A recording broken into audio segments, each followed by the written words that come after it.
You ever walk into a hospital and just wonder how it all actually works?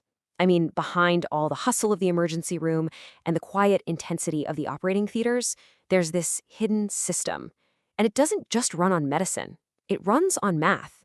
Today, we're going to pull back that curtain and look at the actual statistical formulas hospitals use to grade themselves. We're going to decode their secret language of care. It's a huge question, right? The one we all ask ourselves, whether we're picking a spot for a major surgery or just going to visit someone. Is this place going to help me heal? Is it safe? Is it efficient? We usually go by word of mouth or what our doctor says. But how do hospitals themselves figure this out? Well, they speak a language of ratios, rates, and percentages. It's this constant flow of data that gives them a real-time report card on how they're doing, what's working, what's failing, and exactly where they need to get better. And in this explainer, you're going to learn how to speak it too. So here's how we're going to break it all down. First up, we'll dive into efficiency and flow, kind of like the hospital's pulse. Then we'll get into safety and quality, their promise to heal. After that, we'll touch on how hospitals look at life and loss to learn from every single outcome. And finally, we'll put it all together to see what the data really tells us. Okay, first up, efficiency. A hospital is like a super high-stakes, incredibly complex hotel. You've got people constantly checking in and checking out, and every single room, or in this case bed, is a critical resource that has to be managed perfectly. So the first big number they track is the bed occupancy ratio. It's really simple. What percentage of our beds are full right now? You can think of it like the hospital's own no vacancy sign. It's a straight-up measure of how much demand there is. And this is where it gets really interesting, because it is all about balance. You don't want this number to be 100%. No way. That means there's no room for new emergencies, and your staff is absolutely burning out. But you don't want it to be too low either. Empty beds mean you're wasting money and resources. So the goal is to find that sweet spot, which is usually around 85%, to make sure you're both ready for anything and being responsible.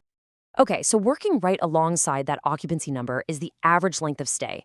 For any specific condition, let's say a knee replacement, the hospital is tracking exactly how many days on average a patient is there before they can go home safely. And let's get one thing straight. The goal here is not to rush people out the door. A shorter, more efficient stay is almost always a sign of higher quality care. It means the treatment was a success, there weren't any complications, and the patient got better faster. All right, let's shift gears, because running smoothly is great, but it means absolutely nothing if the care isn't safe. This next batch of numbers really gets to the core of a hospital's mission, to heal and, above all, to do no harm. One of the most critical safety numbers is the post-operative infection rate. This tracks how many patients get an infection after their surgery. It's a direct reflection of how well the hospital is controlling its environment to prevent problems that are, frankly, avoidable. The fancy medical term for this is a nosocomial infection, which, is just a complicated way of saying you caught it inside the hospital. And this is something they take incredibly seriously, because in a perfect world, this number should be 0. Now, you might see a number like this, 2.1%. Seems pretty small, right? Almost nothing. But think about it. For a hospital that does 10,000 surgeries a year, a 2.1% infection rate means 210 people. 210 people who got sick from something preventable while they were supposed to be getting better. All of a sudden, that tiny number feels huge. Another number they watch like a hawk is the cesarean section rate.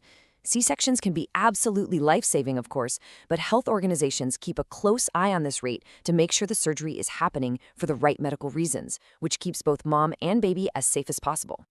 Okay, this brings us to our third part, and it's definitely the most sensitive one.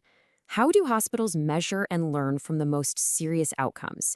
And this is not about pointing fingers. It's about a deep commitment to understanding and just getting better. So one of the oldest metrics in all of medicine is the gross autopsy rate. It's simply the percentage of patients who passed away in the hospital where an autopsy is then performed. And you might be thinking, wait, autopsies? Why is that important? Isn't that just for TV crime shows? Well, not at all. In a hospital, it's an incredible tool for quality control. See, a hospital that has a high autopsy rate is often a hospital that's really dedicated to learning. Autopsies can confirm if the diagnosis was right in the first place, they can uncover mistakes, and they give families real, definitive answers. And maybe most importantly, every single autopsy helps advance medical science for the next person who walks through the door. And of course, hospitals track all sorts of mortality rates, from the overall death rate to very specific ones, like maternal mortality. Each one is the ultimate and, yeah, most sobering bottom line.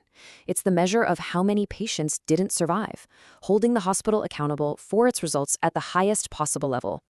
So we've got all these numbers: efficiency, safety, outcomes. What does it all mean when you put it together?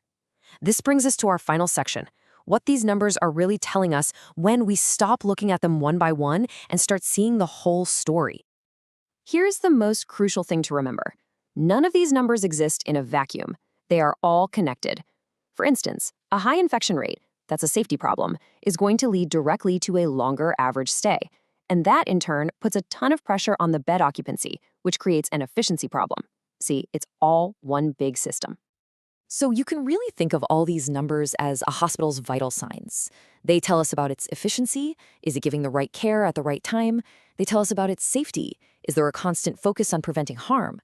And they tell us about its outcomes. Is it taking a really honest look at the results so it can get better? In the end, it all boils down to this really simple but incredibly powerful idea. The whole reason hospitals track all this stuff so carefully is because you can't improve what you don't measure. The data is always the first step toward better care for all of us. So the next time you think about a hospital, you'll know. You'll know about the secret language being spoken just behind the curtain. And my question for you is this: now that you can speak the language of hospital data, how is that going to change the way you think about your care?